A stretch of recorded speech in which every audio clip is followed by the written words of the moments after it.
Gotta watch. Oh, I think we made it in time. Could I have another one when they're done?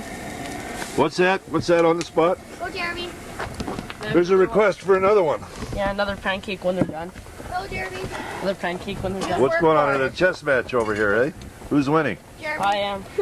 Big time. No, not big time. Yes. He's winning though, right? Little girl? Well, we were at, well, yesterday we went dirt biking. And on our dirt bike ride, we tried to go to the Salt Lake. And the Salt Lake is across this really big river, well, creek, that is really big and it goes really fast. And, we took a little while to go across it. And then, when we finally got to the Salt Lake, I had trouble holding Dad back. He just had to lick that salt. I had him by the collar. I tried and I tried and I tried. He finally got his tongue on it and he goes, and says, "Well, we'd better get out of here." So, and then we went on this other ride across this other river, and there was this really big creek, but it looked like a river, and Dad tried to cross it. All right, and now this thing is flowing really fast, and he's starting to blow his clutch. So he decided he couldn't make it because he thought his clutch was gonna blow. And that's about all that happened at dirt biking. Okay, now let me tell my version. You had to hold Jeremy back. 2 steps back. Here, you take the camera. Okay. You take the camera. All right. Okay, yesterday we drove. You gotta get closer to me so you can hear me on the mic. Mic's too far away. Go. Get up and move the chair over, Carolyn. Help him move his chair. Now, is the green light on? Yes, it's been on for a long It's time. recording? Yeah. All right, there you go. So we arrived at the equestrian staging area with the horses, and there was a big trailer full of 4 quads over there. Remember that, Jeremy? Yeah. Hold the camera steady. I'm getting a headache. Dad, stop telling me what to do. Go. All right. So we changed my spark plug and tuned it up. Jeremy is real helpful with his little hands getting in there. We got the spark plug in and the bike run better, but the clutch was still a little awkward. And then we went up to forge the first creek. I roared across it gallantly, no problem, you know. Ha. I rolled up the trail a ways. Then I looked back. Quiet, Jeremy. And there's Jeremy sitting on the other side of the creek going, I'm not crossing that creek.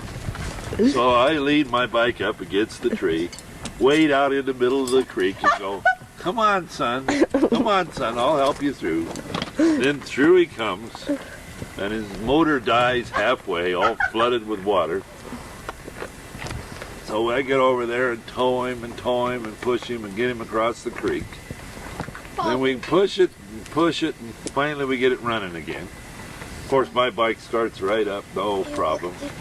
Off we go, on up, and beautiful ride alongside the stream, and the stream's flowing very, very pretty. And we're thinking, oh boy, it's going to be nice to take Carolyn and Mommy through here. But we get hitting into these mud bogs and shooting through them. Really had a nice ride up until we got to what used to be just a stream flowing across some rocks real lightly, about 6 inches of water at the most. And it's just roaring down there, and I look at this quad and it's almost buried in the water. So I think, well, I'll go out and give it a try anyway.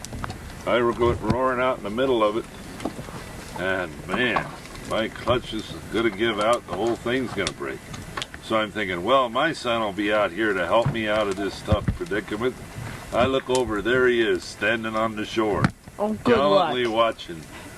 And I turn it around and get pushing. Guy comes along with a quad and grabs a hold of my handlebar, almost flips me into the water. I said, no thank you, sir, I'll get out of here.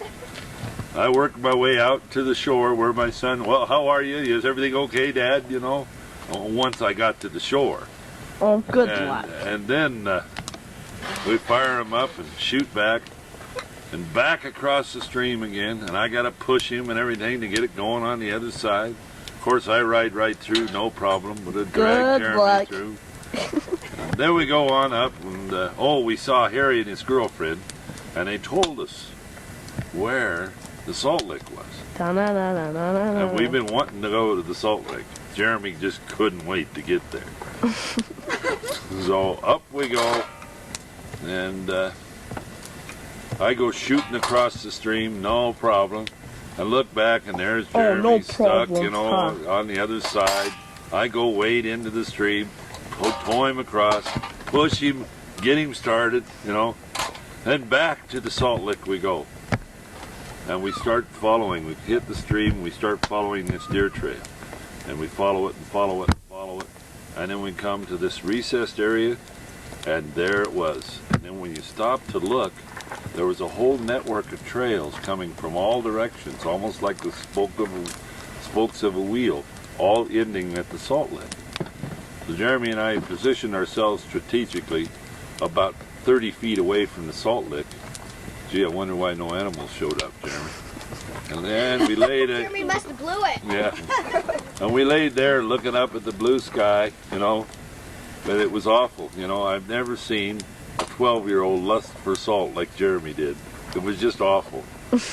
I grabbed him by the hill, everything, and finally at the end of the half hour he broke away and licked the salt. And now he wants to go back tomorrow. So we went to leave, and I took off roaring and looked, and there was Jeremy behind me, coming right along. So I just thought, well, this is great. Rode on out, and I got out, right out to the creek, and I looked, no Jeremy. I turned around and come back, and there he was. His gas was out of tank. His tank was out of fuel. And guess what? I think he drained his tank so he could go back and lick some more salt.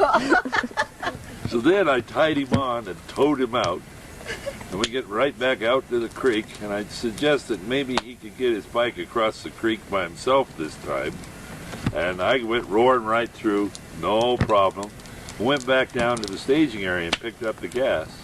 And when I got back, there was my little boy. He'd crossed the creek all by himself. But then we had to push the bike and push the bike and push it and finally get it started. Then there was this guy in rawhides and a coonskin cap. Real rawhides and a coonskin cap. So we rode up back by him and then rode back into the bush until I saw some other horses. Figured we'd better turn around before I spooked the horses.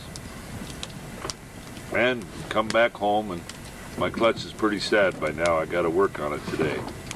And that's the story of the dirt bike riding with my salt-licking addicted son, Jeremy. Hi, Dad. Hi, Jeremy. What did you want the video for? Torquing the clutch.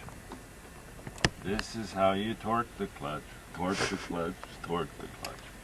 This is how you torque the clutch, especially when you didn't have to take it apart in the first place. So we don't know what's wrong with my bike. What's wrong with my bike? What's wrong with my bike? We don't know what's wrong with my bike. But we'll carry on anyway. That's over. Gotta watch. Oh, I think we made it in time. What's that? What's that on the spot? Oh, Jeremy. There's a request for another one. Yeah, another time. Oh, gross. That's all, folks.